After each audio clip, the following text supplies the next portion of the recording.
Assalamualaikum dan hai semua. Bertemu lagi kita dalam M Channel yang menyediakan gosip-gosip artis Malaysia dan luar negara. Jangan lupa like, komen dan subscribe. Hantaran pengacara dan pelakon Raja Azura menyorot perhatian netizen yang membahas lanjut mengenai masakan pengantin baru Fatah Amin dan Amira Othman. Menerusi perkongsian yang dimuat naik di TikTok, Raja Azura atau lebih mesra disapa Kak Engku 52 dilihat bersama dua rakan selebritinya iaitu Rita Rudaini dan Sharifah Sahora. Video berdurasi hampir seminit itu difahamkan sedang bercerita mengenai Amira yang menyediakan masakan ikan bilis tumis, bawang dan cili di siaran langsung TikTok. Baru menikah, goreng ikan bilis dengan cili api dan bawang. Amira Othman dan Fatah Amin jadi tular ikan bilis dengan bawang pun sedap. Bagaimanapun reaksi pelakon Rita Rudaini meraih pujian warganet apabila dilihat tidak turut serta dengan topik tersebut walaupun duduk semeja. Menjengah ke ruangan komen, rata-rata netizen kagum melihat personaliti pelakon filem Mami Jarum yang tidak turut serta membawang. Selain itu, warganet melabel Rita sebagai wanita matang dan klasi apabila hanya membuat hal sendiri. Baru nikah, goreng ikan bilis dengan cili padi dengan bawang ni kan, dengan Amira Othman dengan Fatah ni pun jadi viral. Sedap. Ikan bilis nanti kita sambungkan. Kita yang terima kasih. Tapi garam ni nak sambungkan. Oh, dengan bawang pun sedap ni. Kami masak lembu sekor. Gendang. Letak bawang. Ni bawang kilo ni. Kicik bawang pakai tarak. Pun tak baru nikah je.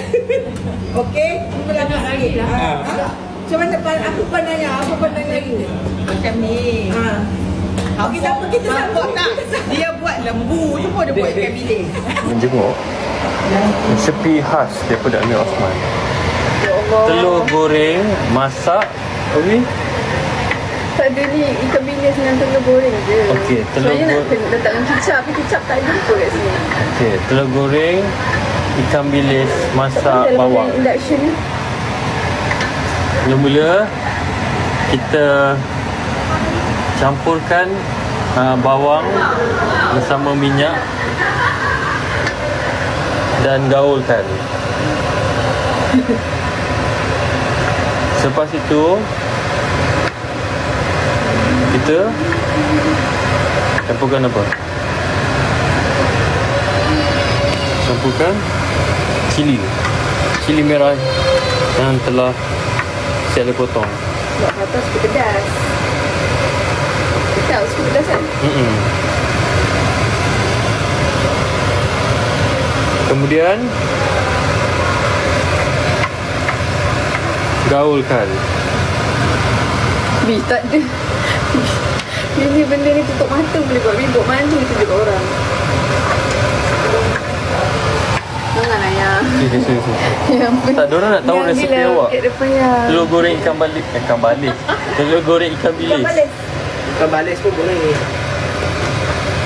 Tak, saya kan ada kicap cak. Sepatutnya ada kicap. Tapi tak jumpa kicap kat sini. Kemudian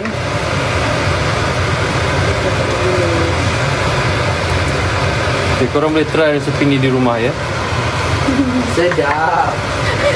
Okay. Lepas tu campurkan ikan bilis yang telah siap digoreng.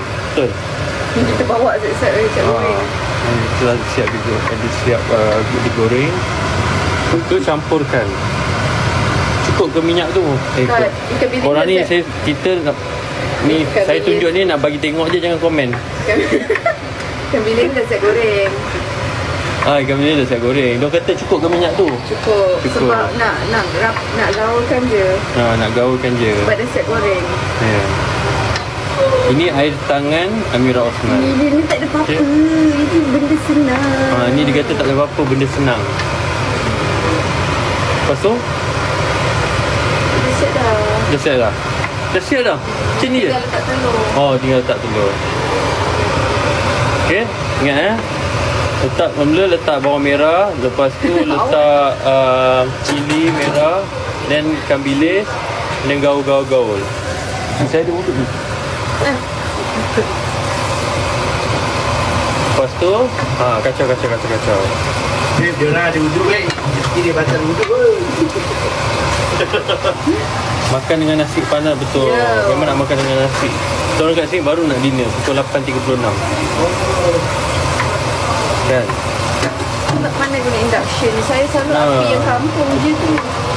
Ya, induction sos kan. Dia rasa ni masak goreng ayam ni boleh siap. Kalau ada kicap betul. Kalau ada kicap lagi serve. Tapi asal tak ada kicap. Oh bukan campur kat dalam telur tu. Ya. Oh, lepas tu letak telur. Letak Sebab tak muat letak telur mana. letak ikan bilis apa tu pocong. semua. Dekat atas telur yang siap digoreng. Dah siap. Siap. Makan nasi panas. Okey, itu je. Resepi Yang Amira Osman. lebih pressure lah saya. Yang apa kata tunjuk muka awak je yang. Orang bukan nak tengok orang nak tengok resepi awak. Orang nak tengok resepi awak. Orang nak tengok resepi awak. Apa ni resepi ni? Masak-masak Sebab bersama Amira. orang ingat awak pandai masak mi segera je. Ni saya nak tunjuk awak pandai. Kerja Amira. Sabar Sat kata dia. Rumah pun tak sempat balik ni. Daripada hotel terus balik sini. Dari sini. Okey. Sedap kan? Esok boleh cuba ya. Tak, dia kena letak kicap Ya. sebenarnya. Dia kena letak kicap Kicap tadi. tu tuang atas tu. Ya, kalau lagi sedap sebenarnya kicap ni. Makan dengan nasi panas. Tapi masalah kita orang tak ada kicap. Siapa yang ada dekat Siapa Zurich? kat Swiss? Siapa yang ada dekat Zurich ni hantar kicap kita orang. Lah, order macam tu je. Kuali. Ambil kuasa. Tak apa je. Bi, Awak dah terpegang saya ke? mana ada? Ya ke? Rasa macam Ni tumpang ni Okey. saya nak ambil teriuk. Bi. Acik nak masak. Oh, siap apa? dia pun nak